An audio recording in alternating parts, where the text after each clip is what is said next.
नमस्कार बच्चों, मैं अखिलेश प्रताप सिंह। आज मैं आप लोगों को उत्तर प्रदेश बोर्ड कक्षा 8 विषय विज्ञान में पाठ 7 के अभ्यास प्रश्नों को हल कराऊंगा। पाठ 7 जिसका नाम है जंतुओं में जनन। तो शुरू करते हैं इसके अभ्यास प्रश्नों को हल करना। पहला प्रश्न देखते हैं। देखिए, पहला प्रश्न कह रहा है जंतुओं में निरंतरता के लिए आवश्यक है। यहाँ निरंतरता का मतलब है कि जंतु अपने वंश को आगे बढ़ाने के लिए या जंतुओं को अपने वंश को आगे बढ़ाने के लिए किस चीज़ की आवश्यकता होती है? तो प्रजनन की आवश्यकता होती है। जब जंतु प्रजनन करेंगे तभी वो अपने वंश को आगे बढ़ा पाएंगे। प्रजनन का मतलब, प्रजनन का अर्थ होता है कि कोई जंतु जब अपने ही जैसे जीव को उत्पन्न करता है तो उसे प्रजनन कहते हैं। क्रिया किसी भी तरह से हो सकती है। प्रजनन की कई क्रियाएं हैं, वो किसी भी तरह से हो सकती है। लेकिन जब कोई जीव अपने ही जैसा कोई दूसरा जीव उत्पन्न कर पाता है तो उसी को हम प्रजनन कहते हैं। तो निरंतरता बनाए रखने के लिए जीवों को या जंतुओं को प्रजनन करना पड़ता है। अगला देखते हैं, पहले का खा। बाह्य निषेचन क्या होता है? ओह सॉरी, यहाँ कह रहा है बाह्य निषेचन होता है। तो ये पूछ रहा है किस, जो जितने भी विकल्प दिए हैं उसमें सारे जंतुओं के नाम लिखे हैं। तो पूछ रहा है कि इनमें से किस जंतु या कौन सा जंतु बाह्य निषेचन करता है। तो जो मेढक होता है वो क्या करता है? बाह्य निषेचन करता है। अब बाह्य निषेचन होता क्या है? देखिए, जब जंतु प्रजनन तो करते हैं लेकिन कैसे? अपने शरीर के बाहर वो प्रजनन करते हैं। जैसे मछली होती है या मेढक जो भी हो गए, मछली जैसे हो गई, तो मछली में जो अंडे होते हैं, मछली अपने अंडों को वहाँ पे छोड़ देती है पानी में, और जो नर होते हैं वो अपने शुक्राणु उसमें छोड़ देते हैं पानी में। तो पानी में ही अंडे और शुक्राणु मिलके प्रजनन या नए जीव को उत्पन्न करते हैं। यानी जो प्रजनन होता है वो शरीर के बाहर होता है। ऐसे ही यही कार्य मेढक भी करता है, मेढक में भी होता है। इसीलिए कहते हैं कि मेढक बाह्य निषेचन करता है। मनुष्यों में क्या होता है, या गाय में क्या होता है, बकरी में क्या होता है? उनमें क्या होता है कि शरीर के अंदर गर्भाशय धारण होता है और एक निश्चित समय के बाद जो जंतु है या जीव है या मनुष्य है या गाय है वो बच्चे को जन्म देते हैं। ठीक, तो इसको कहते हैं अंतः निषेचन या आंतरिक निषेचन। अगला देखते हैं, गा, पहले का।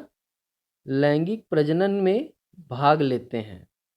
अब प्रजनन दो प्रकार के हो गए, एक लैंगिक एक अलैंगिक। तो कह रहा है कि लैंगिक प्रजनन में भाग लेते हैं।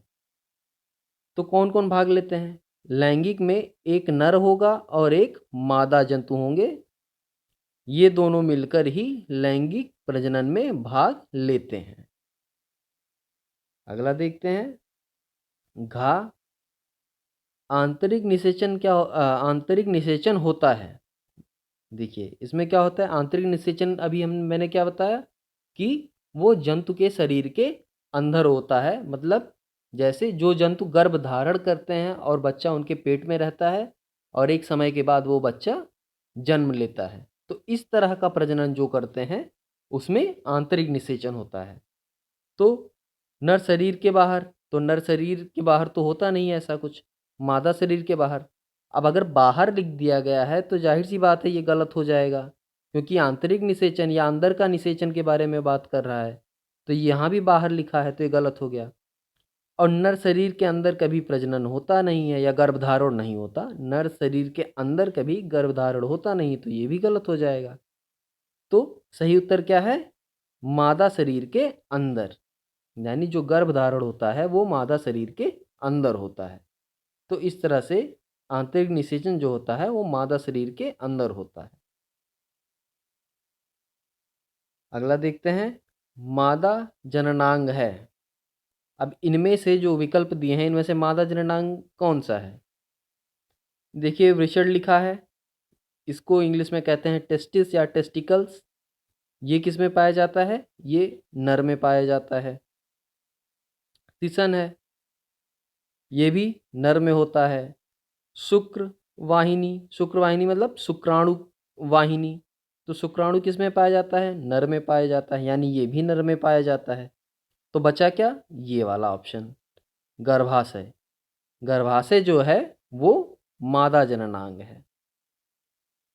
ये इसका सही उत्तर हो गया, यानी जो दूसरा विकल्प है या बा वाला विकल्प है वो सही हो गया।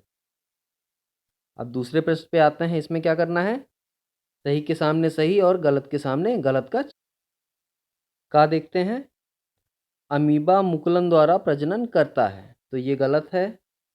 क्या करता है? अमीबा द्विखंडन द्वारा प्रजनन करता है। द्विखंडन का मतलब एक अमीबा रहता है, वो अपने आप को दो भागों में विभाजित कर देता है, तो इसको कहते हैं द्विखंडन, क्योंकि वो दो भागों में विभाजित खुद को कर लेता है। तो अमीबा द्विखंडन विधि द्वारा प्रजनन करता है। खा देखते हैं। मेढक में बाह्य निषेचन होता है, तो अभी आपने ऊपर ही देखा, इसका मतलब ये सही है, क्योंकि मेढक बाह्य निषेचन करता है। मेढक में जो बच्चे जन्म लेते हैं वो गर्भ में धारण नहीं होते, वो सीधे बाहरी पैदा होते हैं। गा देखते हैं। अलैंगिक प्रजनन की क्रिया में निषेचन होता है। देखिए निषेचन किस में होता है? लैंगिक क्रिया में। तो अलैंगिक क्रिया में निषेचन नहीं होता, जैसे अमीबा, अमीबा लैंगिक क्रिया में नहीं आता, वो अलैंगिक क्रिया में आता है। वो खुद को क्या करता है? दो खंडों में विभाजित कर लेता है, तो उसमें निषेचन की आवश्यकता ही नहीं पड़ती, वो खुद ब खुद ही विभाजित हो जाते हैं। तो ये गलत हो गया। अगला देखते हैं। शुक्राणु एक युग्मक है, ये एकदम सही है। हाँ, शुक्राणु एक युग्मक है। किसके? शुक्राणु एक नर युग्मक है। अगर पूछा जाए कि वो नर का है या मादा का, तो क्या कहेंगे? शुक्राणु एक नर युग्मक है। ठीक। आखिरी देखते हैं। अंडाशय से शुक्राणु निकलते हैं, तो ये गलत हो जाएगा। क्यों? कि अंडाशय से अंडे निकलते हैं। क्या निकलता है? अंडाशय से अंडे निकलते हैं। शुक्राणु किससे निकलते हैं? शुक्राणु निकलते हैं हमारे वृषण से, या जिसको हम टेस्टिस कहते हैं। तो शुक्राणु या जिसे स्पर्म कहते हैं वो निकलते हैं हमारे वृषण से या टेस्टिकल से या टेस्टिस से। ठीक। प्रश्न नंबर 3 पे आते हैं। इसमें क्या करना है? दो स्तंभ दिए गए हैं का खा, इसमें मिलान करना है। चलिए देखते हैं। पहला देखिए मेढक। मेढक क्या करता है? बाह्य निषेचन करता है, तो ये यहाँ पे मिला दिया जाएगा। केचुआ है। केचुआ कैसा जीव है? द्विलिंगीय जीव है। तो क्योंकि केचुआ के अंदर नर और मादा दोनों के गुण पाए जाते हैं, तो ये द्विलिंगीय जीव में आ जाता है। शुक्राणु कौन सा युग्मक है? नर युग्मक। अभी मैंने ऊपर ही बताया, शुक्राणु क्या है? नर युग्मक है। अगर पूछा जाए, ये देखिए यहाँ है भी, पहले इसको देख लेते हैं। घा देखते हैं। मनुष्य, तो मनुष्य क्या है? जरायुज है। अंडाणु देखिए, तो अंडाणु क्या है? मादा युग्मक। तो जो अंडाणु होता है वो मादा युग्मक होता है, और जो शुक्राणु होता है वो नर युग्मक होता है। आखिरी देखते हैं भ्रूण। भ्रूण कहाँ धारण होता है? ये होता है गर्भाशय में, और गर्भाशय किसका हिस्सा है? ये मादा प्रजनन अंग है। ठीक, या मादा जननांग है। अगला देखते हैं। प्रश्न नंबर 4। प्रश्न देखिए, द्विलिंगी किसे कहते हैं? उदाहरण सहित समझाइए। देखिए जिन इसका उत्तर देखते हैं। जिन जंतुओं को नर एवं मादा जननांग अंग एक ही जंतु में पाए जाते हैं द्विलिंगी कहलाते हैं। उदाहरण केचुआ, जोंक। अभी मैंने ऊपर ही बताया आपको कि केचुए में क्या होता है? नर और मादा जननांग या नर और मादा के गुण एक ही जंतु में पाए जाते हैं, तो इसलिए उसे द्विलिंगी जीव कहते हैं। ऐसे जोक भी होता है, उसमें भी दोनों के जननांग पाए जाते हैं, दोनों के गुण पाए जाते हैं, तो इसलिए जोग भी क्या हो गया? द्विलिंगी जंतु हो गया। अगले प्रश्न पे आते हैं। प्रश्न नंबर 5। इसका प्रश्न देखिए क्या कह रहा है? प्रजनन से क्या समझते हैं? इसका उत्तर देखते हैं। जंतुओं में अपनी ही जाति की निरंतरता बनाए रखने की प्रक्रिया या क्रिया को प्रजनन कहते हैं। निरंतरता का मतलब कि अपना वंश आगे बढ़ाना। जब जंतु अपना वंश आगे बढ़ाते हैं, जैसे हम मनुष्य हैं, क्या करते हैं, बच्चे पैदा करते हैं, तो ही हमारा वंश आगे बढ़ता रहता है, हमारी प्रजाति आगे बढ़ती रहती है।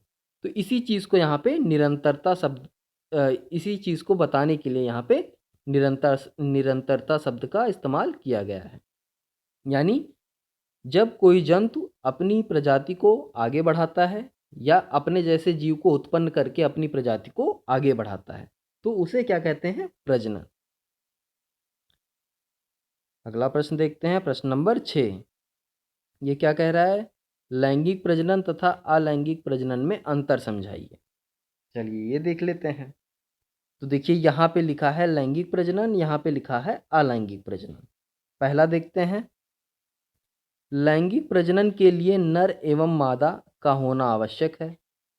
तो जब प्रजनन लिंग के इस्तेमाल से होता है तो वहाँ पे नर और मादा दोनों का होना आवश्यक होगा, तभी लैंगिक प्रजनन हो पाएगा। अलैंगिक में इसमें नर एवं मादा की कोई आवश्यकता नहीं होती। जैसे जो अमीबा है वो अपना प्रजनन करता है, तो इस विधि में नर मादा की आवश्यकता ही नहीं पड़ती, अकेला ही जीव प्रजनन कर लेता है। दूसरा देखते हैं, ये दो प्रकार के होते हैं, एक लिंगी एवं द्विलिंगी। तो जो लैंगिक प्रजनन होते हैं वो दो प्रकार के होते हैं, एक लिंगी या द्विलिंगी। और अलैंगिक प्रजनन में दूसरा देखते हैं, ये तीन प्रकार के होते हैं, मुकुलन, बहुविभाजन और द्विखंडन। तो अलैंगिक में ये प्रजनन जो होते हैं वो तीन प्रकार के होते हैं। तो ये हो गया हमारा लैंगिक और अलैंगिक प्रजनन में अंतर। अगले प्रश्न पे आते हैं, प्रश्न नंबर 7। देखिए क्या कह रहा है, आंतरिक निषेचन किसे कहते हैं। आंतरिक निषेचन, आंतरिक मतलब अंदर, अंदर मतलब जो शरीर के अंदर निषेचन होता है उसे ही आंतरिक निषेचन कहते हैं। चलिए इसका उत्तर देखते हैं, जो निषेचन क्रिया मादा शरीर के अंदर होती है उसे आंतरिक निषेचन कहते हैं। अब उदाहरण, बैल, बकरी, मनुष्य आदि। यानी हम जो मनुष्य हैं या बकरी है, गाय है, ये सब जो बच्चे पैदा करते हैं ये सब किस क्रिया में करते हैं, आंतरिक निषेचन से करते हैं। यानी इसमें जो गर्भधारण होता है वो अंदर या गर्भ में या मादा के शरीर के अंदर धारण होता है, फिर वो बच्चा धीरे धीरे बड़ा होता है, वो भ्रूण जो होता है बच्चे का रूप लेता है और फिर कुछ समय बाद वो उसके शरीर से बाहर निकलता है। तो जो भी जीव जंतु इस तरह की का प्रजनन करते हैं वो सारे आंतरिक निषेचन के अंतर्गत आते हैं। 8वां प्रश्न देखते हैं अब, अंडयुज का या अंडयुज को उदाहरण सहित समझाइए। इसका उत्तर देखिए, अंडयुज किसे कहते हैं। अंडे देने वाले जंतुओं को अंडयुज कहते हैं। उदाहरण, कबूतर, मुर्गी आदि। यानी अंडयुज का मतलब जो अंड मतलब ये जो अंड लिखा है, अंड का मतलब समझिए अंडा। अब अंडे से मतलब ये हो गया कि जो जंतु अंडा देते हैं उन्हीं को अंडयुज कहते हैं। जैसे मुर्गी हो गई, मुर्गी अंडा देती है इसलिए वो अंडयुज में आएगी। कबूतर हो गया, कबूतर भी अंडा देता है इसलिए वो अंडयुज में आएगा। यानी जो भी जीव जंतु अंडा देते हैं उन्हें हम अंडयुज कहेंगे। और बच्चे देने वालों को, जो भी जीव जंतु बच्चे पैदा करते हैं उन्हें जरायुज कहेंगे। चलिए 9वां प्रश्न देखते हैं, बाह्य निषेचन किसे कहते हैं, उदाहरण सहित समझाइए। अभी आंतरिक निषेचन आपने ऊपर देखा तो उसका सीधा उल्टा होता है बाह्य निषेचन। इसका उत्तर देखते हैं, शरीर के बाहर होने वाला निषेचन बाह्य निषेचन कहलाता है। उदाहरण, मछली, मेढक आदि।